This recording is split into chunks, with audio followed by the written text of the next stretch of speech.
এই কি পেঁয়াজ বাটা আদা বাটা দিতে আসি। এবার একটু ভালো করে লাড়া দিয়ে নিতে আসি।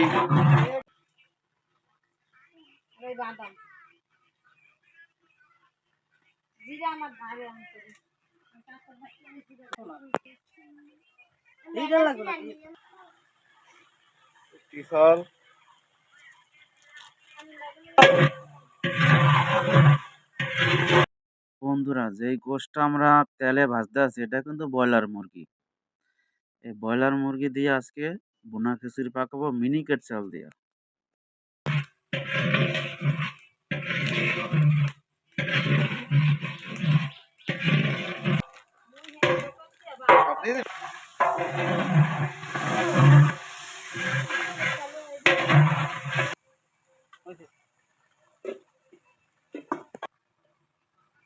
ও বন্ধুরা, আপনারা ভুলে যাবেন না, আজকে কিন্তু এটা আয়োজন করা হয়েছে ইফতার পার্টির জন্য। আমরা মসজিদে রোজাদারকে ইফতার খোলাবো, সেই জন্য আজকে ভুনা খিচুড়ির আয়োজন করা হয়েছে।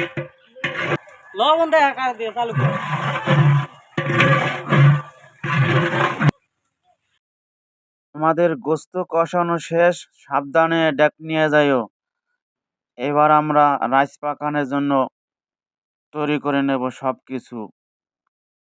রসুন কি এই আমরা তো ইলতিন ভাই আপনি মনে করেন যেই আনতে কইছেন হেই মনে হয় বাদলে এতটুকু হইছে আনছে তো হে তো এতটুকু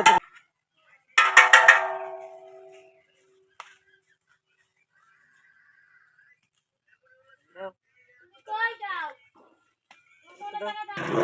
গরম মশলা পড়ি গরম মশলা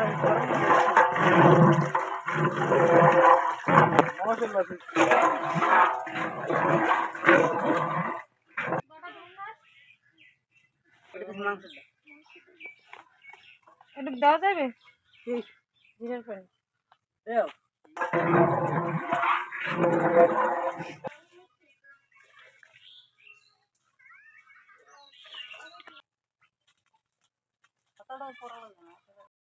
ময় মশলা গাজর দিয়া লাড়া দিতে আছে। এবার মিনিকেট চাল ধুইয়া ঢেলে দেব।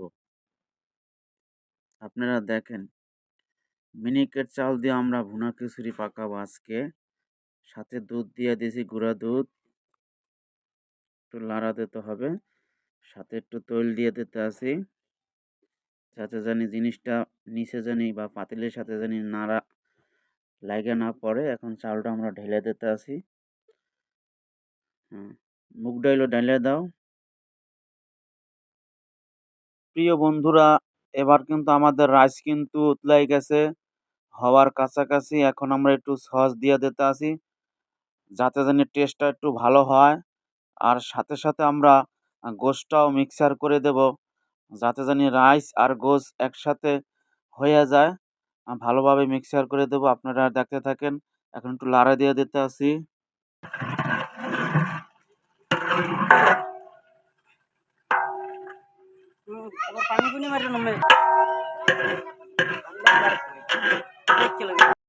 প্রিয় বন্ধুরা, এখন আমাদের মিনিকেট চাল দিয়া ভুনা খিচুড়ি পাকানো শেষ। এখন আমরা আলু ভাজা ছিটাই দিতে আছি। তাই আজকের ভিডিও দেশ অথবা দেশের বাইরে যে যেখান থেকে দেখেন, ফেসবুক পেজ থেকে দেখলে পেজটাকে ফলো করবেন, ইউটিউব থেকে দেখলে ইউটিউব চ্যানেলটা সাবস্ক্রাইব করবেন। আবার দেখা হবে নতুন ভিডিওতে।